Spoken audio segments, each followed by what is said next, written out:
money rolls in because it's anybody but Biden, basically. Even well, though the money was rolling in while it was still Biden. Yeah, but it had dried up, or it certainly wasn't coming in the same way that it was. And, you know, once you had George Clooney, who, of course, had run a big fundraiser, coming out and saying, look, I'm not going to stand up at another one of those things again, they knew they had to do something if they wanted to get any money. And you mentioned, of course, the fact that the post was made on X to say that he was no longer running. Did you notice that Jill Biden's account then retweeted that post? There was no words to go along with her post. All it was a pink love heart. Now, you would think that the wife of the president, the First Lady, would have a little more to say about her husband's presidency at the moment that he said, I'm not going to run again at the end of the year, than a pink love heart. I mean, Jill... Sometimes you say a lot by saying not much at all, Precisely, because we know Jill, I suspect, has been the major driver behind the fact that he lasted as long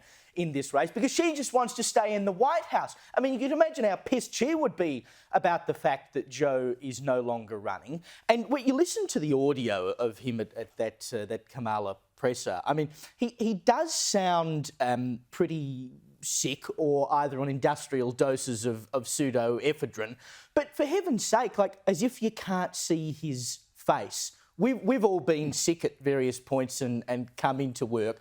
We see today that he's cancelled a meeting with Benjamin Netanyahu, who is currently in the US. So it all adds to, why can't we see the guy? I mean, look, if he looks like death warmed up because he's got COVID, it's no different to the way he's looked for the last 3 or 4 years. He's looked like death warmed up for a long time. We saw him at the debate. I mean, he possibly couldn't look any worse than that. They, of course, have given him a spray tan since then to try and make him look more alive. But I tell you what, even with COVID and dropping out of the race, the abilities of Joe Biden are just extraordinary, because apparently while he was on a phone call to this presser, and look, I don't know about you, I've used a few phones in my life. I imagine you have as well. And generally the way it works, unless you're on FaceTime or something, in which case we would have been able to see Mr. Biden's face. He's sitting there with phone to his ear, or he's on a conference call. You can't generally see people down the phone. Well, not Joe Biden. Have a look at this. He apparently can see what's going on, even though he's not on a video call. Joe, are you watching? You hear this clapping? Can you see it? I'm watching. I'm watching. I knew it. He's watching. I don't know. He may well be watching from heaven at this point. Actually, probably from hell, given it's Joe Biden.